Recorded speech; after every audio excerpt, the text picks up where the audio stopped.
Alam nyo, marami na talagang paresan ang nagiging trending ngayon. Pero ang tanong, masarap ba? At dahil catering is life, motherhood is lifer, and TikTok is lifest, magpapakarwash lang sana ako pero may paresan din itong si Gorilla. So hindi pa ganun karami ang tao dito mga kamarichef at sinubukan lang talaga naming mag-asawa. Gorilla is located at Dagatan sa Maylipa City, Batangas. So habang nagpapakarwash, na-curious kami ng asawa ko sa menu nila at saktong wala pa kaming lunch. So tinignan ko. Yung presyo nila is actually reasonable kasi kapag masyado namang mura, natatakot na ako baka kung ano yung laman. Tapos nakita ko to, ano yung pares na OA? Syempre in-order ko at di ko in-expect mga kamarichef na sobrang laki ng serving for 285 pesos. Parang pang 3 tao na siya mga kamarichef. So hindi na masama. Sobrang sarap nung rice nila mga kamarichef. Hindi ako nag-exaggerate. Actually, wala naman ako talagang plan i-vlog to. Pero na-curious ako. Nakita ko yung mga tao sa paligid. Yan yung ino-order. Habang inaantay namin yung order ko, sabi ko, sige, i-vlog na lang natin. So nag-shoot na ako ng konti. Kasi I had a feeling na quality pares to. Tapos umorder yung husband ko ng tapa and then we had banana rama for dessert. And then while we were also waiting for our food to arrive, may na-recognize ako na isang staff. Sabi ko, nakita ko na to sa Kaiju at saka sa publiko. And then we found out that the owner pala is yung owner din ng publiko na restaurant at saka Kaiju. So I got really excited kasi alam mo na kagad na kalidad yung kakainin mo at ang ganda pa ng place, may car wash pa. As a person who spends for quality food, sobrang satisfied. Hindi tinipid yung chicharon bulaklak, hindi sobrang tamis, hindi sobrang alat, sobrang daming tripe, ang laki ng bone marrow. Tapos ang dami ng meat. Alam nyo, hindi ko nga alam kung kumita pa sila sa serving size nila. As someone na mataas ang standard sa pares, pasado talaga dito sa Gorilla and hindi ko kayo binubudol mga kamarichef. Pang 3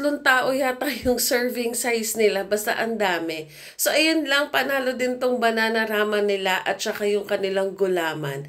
That's it mga kamarichef. Sana bisitahin nyo rin si Gorilla. Bye-bye!